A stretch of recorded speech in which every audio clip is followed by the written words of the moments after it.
السلام علیکم سعدیہ، کیسی ہو؟ کہاں جا رہی ہو؟ وعلیکم السلام ورحمۃ اللہ۔ جی الحمدللہ میں ٹھیک ہوں، بس یوں ہی ٹہلنے نکلی تھی۔ اپنا بتائیں، کیا حال چال ہے اور آپ کہاں جا رہے ہیں؟ جی الحمدللہ میں بھی ٹھیک ہوں۔ میں استاد جی سے اسلامی واقعات اور کہانیاں سننے جا رہا ہوں، تو کیا میں بھی آپ کے ساتھ جا سکتی ہوں؟ کیونکہ مجھے بھی کہانی سننے کا، اسلامی واقعات سننے کا بہت شوق ہے۔ ہاں کیوں نہیں، ضرور، چلو چلو ہم دونوں مل کر چلتے ہیں۔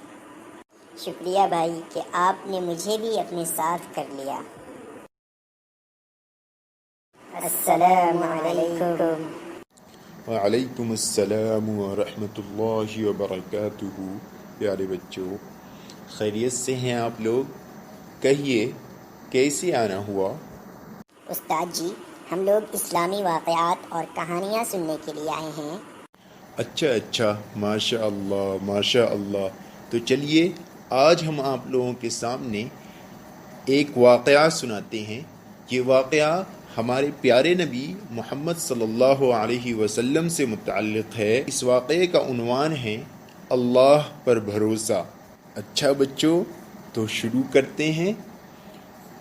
دیکھیے، دکھ ہو یا سکھ، ہر حال میں ہمیں اللہ تعالیٰ پر بھروسہ کرنا چاہیے۔ یہ بھروسہ کرنا ایک ایسی صفت ہے جو اللہ تعالیٰ کو بہت پسند ہے، اور اس نے قرآن مجید میں فرمایا ہے کہ جو شخص اللہ تعالیٰ پر بھروسہ کرتا ہے اللہ اس کے لیے کافی ہے۔ اللہ تعالیٰ پر بھروسہ کرنے کی دو صورتیں ہیں۔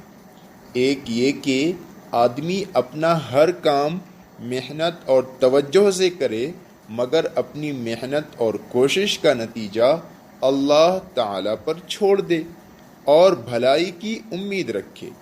دوسری صورت یہ ہے کہ نیکی کا کام کرتے ہوئے اللہ تعالیٰ کے سوا کسی سے نہ ڈرے، بری سے بری مصیبت میں بھی اللہ تعالیٰ پر بھروسہ رکھے، اور یہ یقین رکھتے ہوئے کہ اللہ تعالیٰ ہی اس کی حفاظت کرنے والا ہے، ہر مصیبت کا ہمت سے مقابلہ کرے۔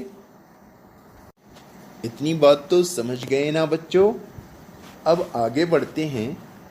ہمارے رسول پاک صلی اللہ علیہ وسلم نے لوگوں کو اللہ تعالیٰ کی طرف بلانا شروع کیا اور ان کو بتوں کی پوجا کرنے اور برے کاموں سے منع کیا، تو مکہ کے وہی لوگ جو آپ کی تعریفیں کرتے نہیں تھکتے تھے آپ کے دشمن بن گئے اور آپ کو طرح طرح سے ستانے میں کوئی کسر نہیں چھوڑتے تھے۔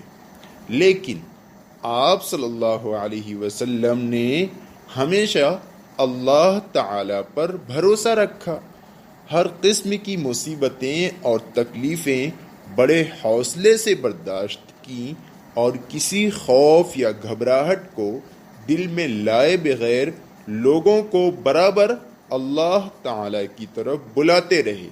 ہر حال میں اللہ تعالیٰ پر بھروسہ رکھنے کا جو نمونہ آپ صلی اللہ علیہ وسلم کی پاک زندگی میں ملتا ہے، انہی نمونوں میں سے میں ایک واقعہ ابھی آپ کے سامنے پیش کرنے جا رہا ہوں۔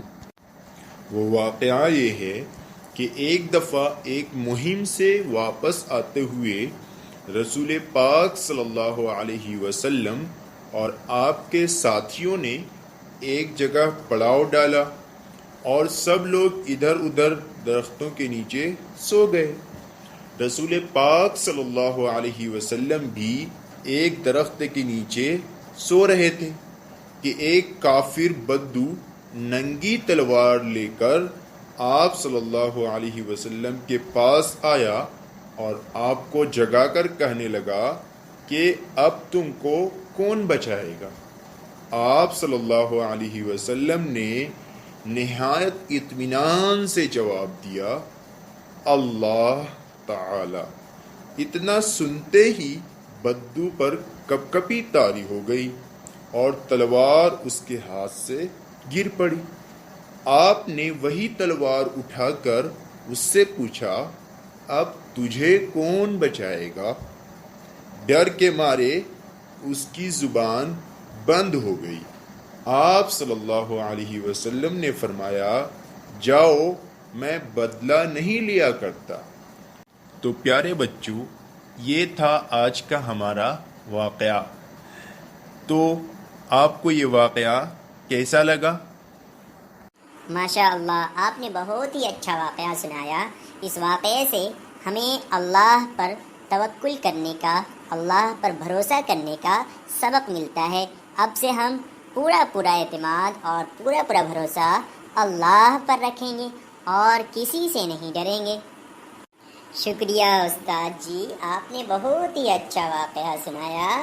اب تو ہم اللہ کے سوا کسی سے نہیں ڈریں گے۔ ہم ہر کام میں اللہ تعالیٰ ہی کو اپنے سامنے رکھیں گے اور ہر اچھے کاموں میں صبر کریں گے اور مصیبت میں اللہ تعالیٰ ہی پر بھروسہ رکھیں گے۔ ماشاء اللہ، ماشاء اللہ، تم دونوں بچے تو بہت ہی اچھے ہو۔ ٹھیک ہے، پھر آئندہ کسی کہانی اور کسی واقعے کے ساتھ ملوں گا۔ السلام علیکم۔ وعلیکم السلام ورحمۃ اللہ وبرکاتہ۔ ہمیشہ خوش رہو بچوں۔